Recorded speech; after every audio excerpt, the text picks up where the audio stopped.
I'm Marika from My Creative Quilts. A couple of weeks ago, I shared that I was working on a new project, which is an antique tablecloth that I'm overlaying on a piece of quilting fabric. And I described a little bit of how I was preparing it. Then I said I was going to be doing this in several parts. I'm not going to be doing it all in one shot. So today I'm bringing to you the ideas that behind creating the medallion that's going to go in the center of the tablecloth. And interestingly enough, the tablecloth doesn't make an appearance in this segment, but I wanted to, like I said, explain to you how I'm designing it and the steps that go into it. So here we go. So the first thing you need to be able to create a ruler foundation or a stitching foundation is you need a grid of some sort that you can draw over. I used my cutting board. You can use graph paper, you can make your own grids, you can use stencils, whatever you're comfortable using, but this came in very handy because I have all my lines on there. You're also going to need some tracing paper. I prefer the much wider rolls, but this is all I had available right now. You will need some templates. Now, I have a lot of templates because of my long arming, but I didn't end up using most of them. I wanted curves, so I ended up using circles and a half circle. You'll need a pencil with an eraser. A white eraser is better than the pink ones or a rubber eraser, but whatever works for you. And then you need your Sharpie for when you're ready with your pattern. So this is the drawing that I ended up with. Starting with my pencil, I used the registration marks so that you could see through the tracing paper. And I started in the center. I decided I wanted a little circle. I had to kind of decide, do you want straight lines and sharp angles, or do you want something curved? Do you want a combination of them all? This is an antique, very lacy tablecloth, and I thought sharp angles were not the way to go, so I wanted to stay curvy. So using just my circles and my half circle, I started with the center. This I freehanded because I didn't have a small enough circle. You can use a penny, you can use anything like that, whatever works for you. And then I used the grid to see how far away I wanted to make my points. And I just started experimenting with my pencil. I just took my pencil and I drew some lines to see if I liked it. And if I liked it, I drew the echoes, whether inside or outside, depended on how I felt. Once I had this part, I was very happy with it. I said, okay, now we're starting. What are we going to do next? Then I did the outer part. I started doing, but these were all connected at first, okay? These were all like, the lines were solid through. I had a solid circle. I had this. And then I drew the big circle around it as well. And I thought, how would it look if I opened up where the echoing is? Not the whole thing. Here it's still closed on the points, but here I opened it up. And I really like that effect. I really like how that looked. So once I was happy with what will be the foundation of the quilting, then I went over it with my Sharpie to make sure that it stayed in place. Now, it's important, don't forget to tape this down. It's not taped down because I'm showing you, but it does need to be taped down. And I like to label it, where is at the top. Usually it's supposed to be symmetrical, but sometimes it's not. So I think that's a good idea to do that. So once you have your base down, your foundation, then you can start working on your fill-ins. Now, this is the part that's going to be transferred to your fabric. Okay, I'm going to be using a light box, but you can use a glass table with a light underneath. You can use a window. I've done that. Any way that makes it easier to transfer the pattern to your fabric using a water-soluble marker. So again, this is normally taped down. So then you take another piece of tracing paper and you place it over your overlay, over your ruler work. And of course this was blank, and all I could see was the ruler work underneath. And then I had to decide what kind of patterns I wanted to fill in. Now, as you can see, this is what I chose. So I started with the middle, and I figured I was going to stipple it. Okay, I taped this down too, right? I'm going to stipple it so that so it flattens out and it makes the echoing around here pop. Then I decided to do feathers along the bigger petals. I was very happy with that. really liked it. And I thought, what am I going to do with these ones? I don't want feathers in all of them. I don't want like that much consistency. And then I decided to do again the very tiny stipple, which will be in the center as well. So far so good. Did a little bit of erasing, not too much though. Turned out quite nice. I was quite happy with it. Then what to do with the other parts? I decided I could use pebbles in the centers of these circles. And then I decided more feathers here, but not straight ones. Okay, not like here. These were going to be a little bit curvy.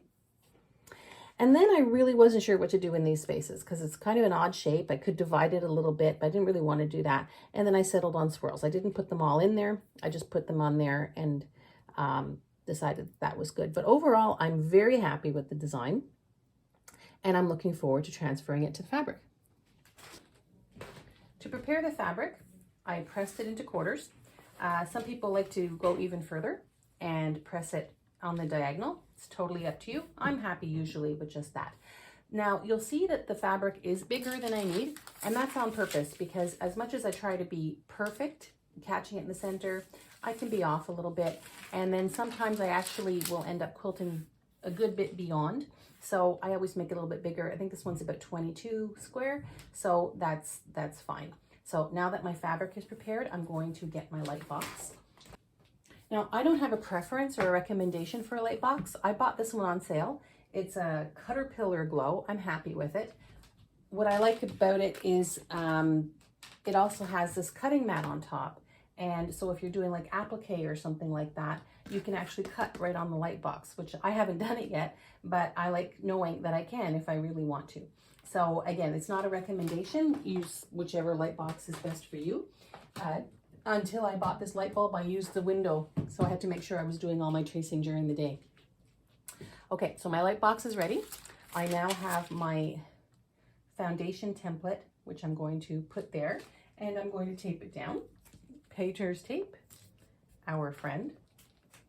It sticks well, it removes without leaving residue. Very, very handy. Okay, so now that's ready. And I have my center. You know what? I'm going to mark it a little bit more clearly. There we go. There's my center. And I'm going to take my fabric, place it over, and try to get my center fold as perfectly in the center as I can. Once I'm happy, out comes the painter's tape again, so I can tape down the fabric while I trace, so it doesn't shift while I trace it. It's not the end of the world if it does, but it gets a little bit awkward trying to reline everything up. Now for tracing onto fabric, I recommend any kind of water-soluble pen. Avoid the air-soluble ones because once you've done all your tracing, you go take a break, you come back, and it's already started to fade. So stick with the water-soluble ones. I don't have a particular brand that I prefer over the others.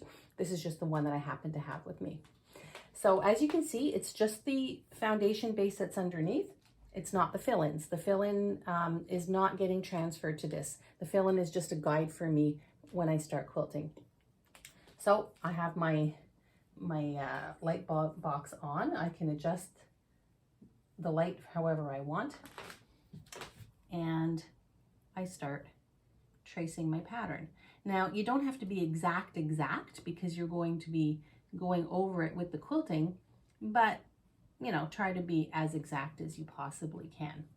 So what I'm going to do is finish doing the tracing, and then I'm going to show you what it looks like, and we're going to set it up for quilting. Okay, tracing is done.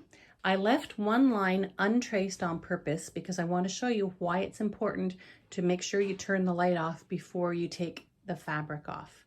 So let me zoom in a little bit there. Okay, so now I'm going to turn off the light. So I can see that there's one line that I missed on purpose and there's one line that I missed by accident. You see here, I missed this line, and by accident, I missed that line. So I'm just going to turn the light box back on so I can fix that.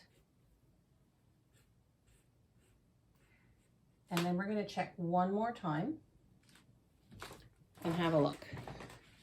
There we go. The pattern is done. I don't see any other areas. So now we can move it to the machine and take it from there. And now we're set up. I've done very intricate work on my home sewing machine. I've never done it on my long arm, so I'm a little bit nervous about it. I'm not concerned about the ruler work. I'm concerned about the little tiny things. But I have a ruler foot on the machine right now that will help me. And then when I'm done with the ruler foot, I will replace it for a micro stippling foot, and maybe it'll be easier. So hopefully I'll be able to do this on the long arm. I've just, like I said, I've done very tiny, intricate stitching on my regular sewing machine, but my regular sewing machine isn't feeling well these days and needs to be brought in for fixing. So I did notice something as I put this on the frame. Remember I said that you might not be entirely accurate when you place it in the center. You might see, here's the crease, here are the creases, and I'm off. See the point? It's not on the crease, it's beside it. But that's okay because it's consistent, so it's still symmetrical. So I'm not worried about that. It's still gonna look nice. So now the next step is to pick what color thread I want to use. I don't want the thread to blend in too much. I want this to be a nice practice piece, because what I often do with my practice pieces, if they turn out well, I give them away to friends or colleagues or anybody really in exchange for a donation to my local food bank. And some people have my work hanging in their office wall, on their office wall or elsewhere, because they liked the piece that turned out. So I want this to be as nice as possible.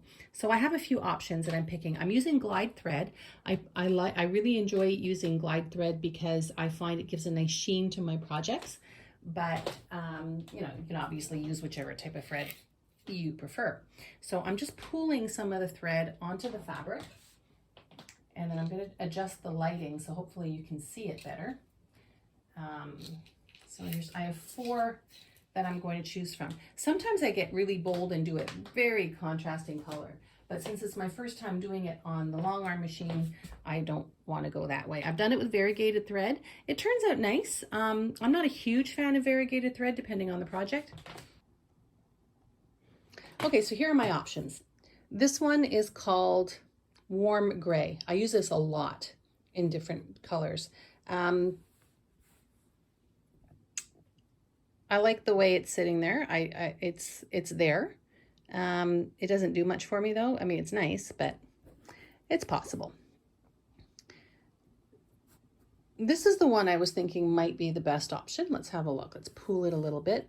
This one is called Khaki, and I've used this before. Now, you can see there's a little bit of a contrast, but not a lot. Enough just to say it's there. So that's a possibility. I like that one. Then I have this one, which is called Cream. I think that one's blending in a little too much. So I'm going to take that one out of the picture. And then the last one I was looking at is called Warm Gray. I use this one a lot too. I'm not sure about that one. I think I'm going to go with Khaki. Let's see with the shadow. The lighting's not very good. Sorry about that. Yeah, that's what I'm going to go with. So let me set up the machine and start stitching, and we will see what we get. Okay, the stitching is done, and I'm happy with it. The only thing is there's a warning about washing your hands really well, because I got some smudges. I think they might be from the pencil. I don't think they're oil, so hopefully I'll be able to get them out. If not, I'll have to be creative. Maybe I'll add some crystals or something. I'll figure something out. So I backtracked at least once on each seam, sometimes 3 times. I wanted these foundation lines, as I like to call them, to be more prominent than the fillers are going to be. So that's why they stand out. I could have used a thicker thread. I just didn't have, and maybe I will for the next one or when I do the tablecloth, but backtracking over the lines works as well. So now I want to get rid of those red blue marks, and it's water soluble. So all I need to do is give it a good squirt. Sometimes it takes a couple of goes. There's a few times where I thought I got all the ink out, and then I come back and It's not all out, but this looks like it's working. Just gonna rub off any in particular. So we're gonna wait for that to dry. I like how it's looking. Looks like I didn't miss any lines. You can see what I meant about keeping it open in some places. You can see, unfortunately, I'm not completely round. I'm not perfect, by far not perfect. But once all the fillers are in, that's not going to be as obvious. I'm not sure what I'm going to do along the outside. At one point, I thought I might do scallops. Not sure about that, but I have plenty of space to play with. This is what I'm going to be using for my tablecloth, so I want it to be as close to what I will do for that than as I can, but we'll see. So that's it for now, and I will see you again once I have the fillers done, or at least part of the fillers, so I can show you that process. Good morning, welcome back. I worked all day yesterday on this project. I took a little bit of a break, but I worked on it pretty steadily for most of the day, and I'm very happy to say that it's finished. Ta-da! I am delighted with how it turned out, and I'm going to show you a bit of the detail. So here we have the piece laid out. It's about 21 inches square, more or less, and I'm going to trim it to however I want to have it finished. I'm not sure if it's going to be for a cushion or a wall hanging. Haven't quite made that decision yet. So let me zoom in a little bit so you can see some of the details.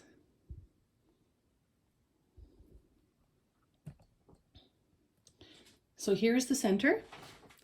I did a very heavy stipple, micro stippling here, and that was to kind of compress the batting a little bit. Now normally I would have put 2 layers of batting. Right now there's just 1 layer of Hobbs 80/20. When I do this for real on the finished product, I'll have Hobbs and then I'll have wool on top of that, and that'll help define the quilting a little bit better. But anyway, here's the center, and here are the feathers that I decided. Now remember, I had my design, and I just used that as a guide. I didn't trace it onto the fabric or anything. I just used it as my guide so I would remember what I had planned. So then we can move over to the other parts. Here are the more curvy feathers that I said I was going to do. Here are the swirls. And then some more heavy stippling here to really highlight it. And then at the last minute, I wasn't really sure I was going to do this. I did the lines to help my medallion pop. There is one little problem. Actually, there are kind of 2 problems. When working with the pencil on the tracing paper, I must have gotten some pencil on my fingers, and I smudged it there. And I also have another smudge inside the medallion, so I'm going to have to get that out. I did wash my hands. Oh, there it is. There it is. But I guess I must have missed a spot, or I washed my hands, touched the tracing paper without realizing I did, and then I touched the fabric. So that is something I'm going to have to work on. But anyway, so this is my, believe it or not, my practice piece. I'm really happy with it. It turned out much better than I thought it would. Unfortunately, the video doesn't show you the thread color that I used is called Khaki, and it's from Glide. It has like a gold shimmer, and it really shows up when you're looking at this. And then the backing just shows you again a little bit of the quilting, but it's kind of hard to see with the backing that I use. Since it was a practice piece, I wasn't really picky about what I used for the backing. So this is it. This is part 2 of my antique tablecloth journey, and stay tuned for part 3. See you later.